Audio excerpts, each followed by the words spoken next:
I know a lot of people will not film from this angle because it's not flattering, but I'm a real one.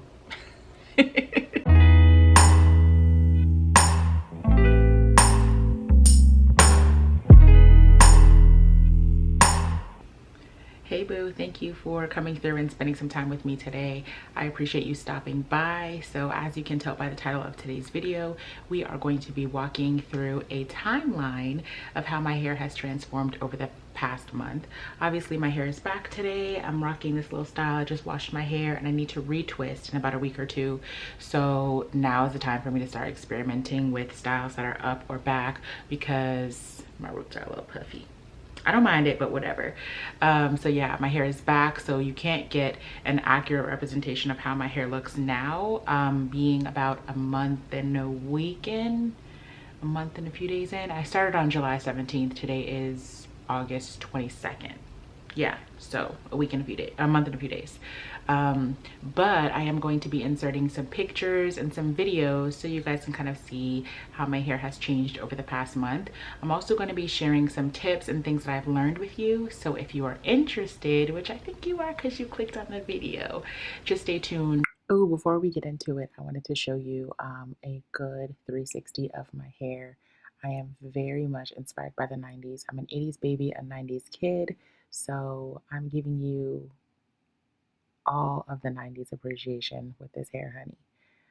I've been doing my daughter's hair in this style pretty often, and she loves the bun. She loves her two little twists in the front. So I said, you know what? I'm gonna rock this style too because we did it first. But I'm just giving you just a closer look of the style. And that's it. All right, let's jump into the video. On July 17th, 2021, I started my lock journey. I did start with 2-strand twists that I installed myself. I made the decision to install and then maintain my hair on my own. One thing that I did notice pretty early on is that the finer sections of my hair started to unravel. So you'll see these 3 locks here did unravel. Later on in the video, I show you how I combined them.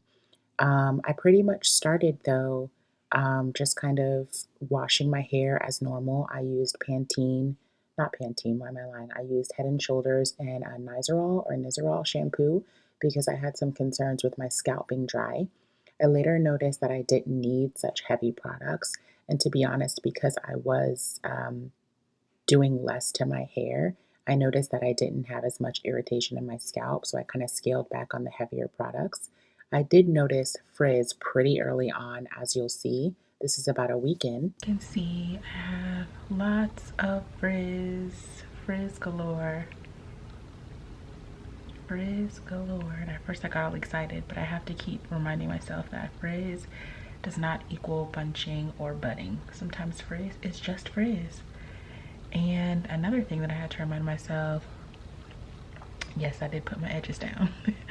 Another thing I had to remind myself was, let me get a good example. Sometimes, well, not sometimes, but especially this early in the game, I'm not even 3 weeks in, so I don't know why I would have thought otherwise, but you see how I have this area here. I had to keep reminding myself that that does not mean new growth all the time. I mean, I'm pretty sure like maybe a tiny bit of that is new growth, but I have to remind myself that that is sometimes just unraveling at the root. So it could just be unraveling at the root or just, you know, the twist just getting looser. So yeah, no changes really, but I am definitely excited to watch them flourish. I'm going to do like a light retwist as well because my husband was saying that although I'm in the beginning phases, because in my mind I want to push off retwisting, but just because my hair is fine and I don't want my locks to break off. My husband was saying you can start to do that once you lock, but in the beginning phases you should be retwisting every 2 to 3 weeks just to make sure that you're encouraging your hair to lock. So I am going to do a light retwist today. But so I washed with Head and Shoulders and Nizoral I'm not sure what it's called. I'm calling it Nazarol.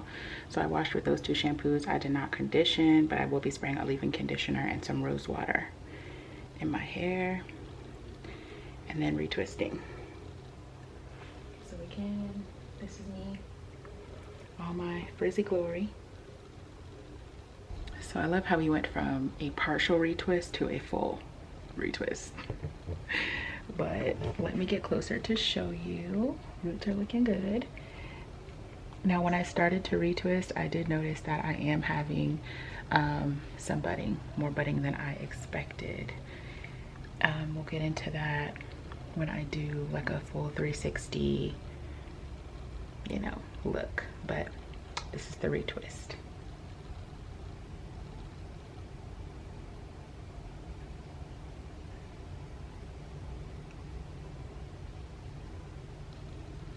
I'm really hoping that my hair is in focus when I do this, and it looks like I was just showing you guys my background.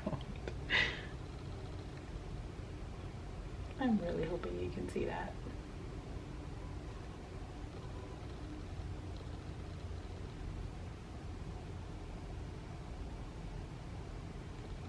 Now I wish that I was paying attention to the time that I started. I did have to like stop, make the kids lunch, spend time with them and stuff like that. So it wasn't a continuous process, but it didn't take a long time at all.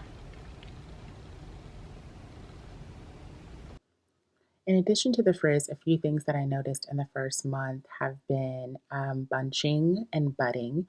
I watched a video where the woman was saying that there's a difference between bunching and budding. Honestly, I don't understand the difference. So if you can take a look at my hair and tell me what you see, let me know in the comments down below. But there's definitely some movement. There's definitely some changes. My locks are thickening up in some areas. Look at my little ponytail, y'all. Although I didn't put all of it up in the back, but it's a start. But I did notice that I'm experiencing, these are the three that I combined in the back, by the way. So I just added them to the locks at the top. But again, I'm noticing some bunching. I'm noticing some plumping. So they're getting a little juicy. I'm noticing that they're just kind of flourishing. They're doing their own thing, and I'm liking watching everything. All that I'm doing at this point is using my rose water. I will link the information down below on that, but I'm using my rose water every day or every other day to moisturize. That's pretty much it. So now that we've gotten a good gauge on where I am in my 1 month journey, I want to share a few takeaways that I'll be taking with me as I continue, and hopefully some tips that will help you.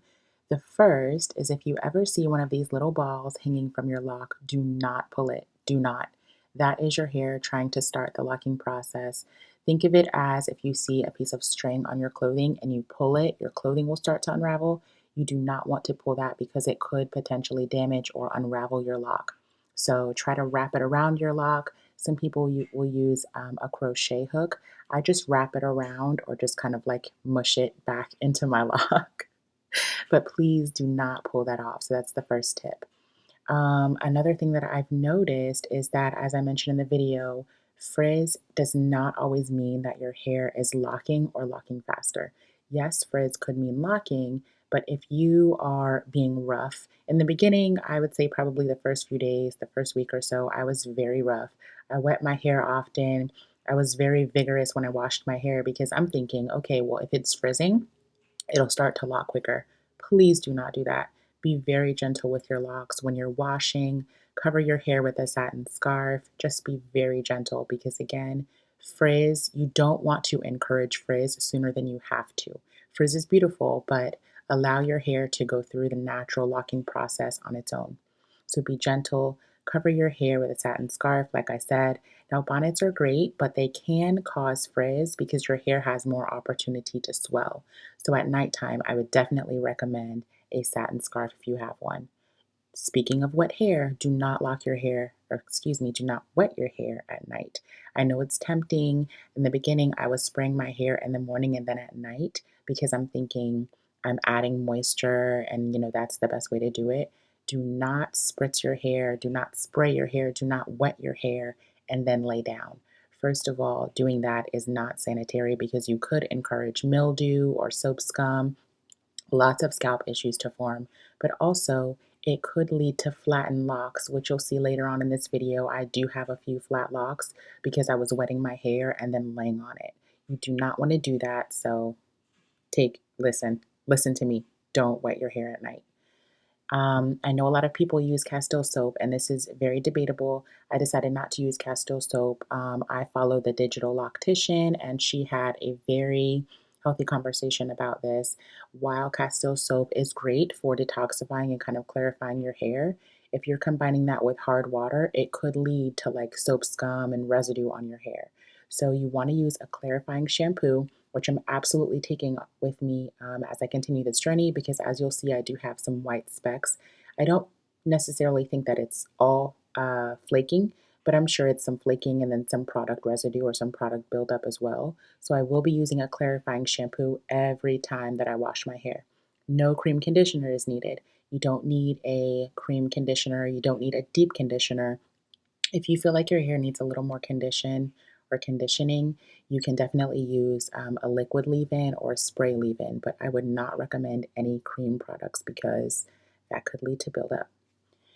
You want to follow a digital loctician or a professional loctician. So if you're not going to someone in person, which is what I decided not to do, I am going to be managing my locks on my own. I still listen to the advice of locticians online. So like I said, I love the digital loctician.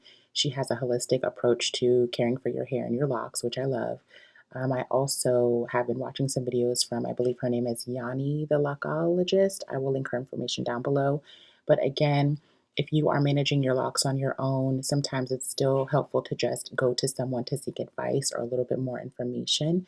So I definitely recommend following or consulting with a loctician if you can. The last piece of advice that I have for you and that I will hope to take on, well, I will be taking on into my journey, is just to love your journey. It's so easy to compare our hair and our experiences and our journey to someone else's, but I really hope that you take the time to just enjoy this process. It's such a beautiful process, just seeing your hair kind of change and grow and flourish and all the things that your hair can do by just loving on it. And sometimes less is more. So that's another thing that I've noticed, but sometimes less is more. I really hope that you just enjoy your journey because, again, it is your own, and nobody will love your hair more than you do. I enjoyed our time here together. Thank you for coming to spend time with me today. I pray that I will see you in the next video. I think I will because I know you're subscribed. If you're not, take a minute to subscribe and hit the notification bell down below. I do not want to sit down and have this conversation again without you. I don't want to keep you out of the loop. So I will see you in the next one. Check the description box. I have a few helpful links down below as well as some videos that I think you will like if you're watching this one. I love you and I wish you the best on your journey. Have a beautiful day. Take a minute to let me know what you've done for yourself today because that's important. Bye.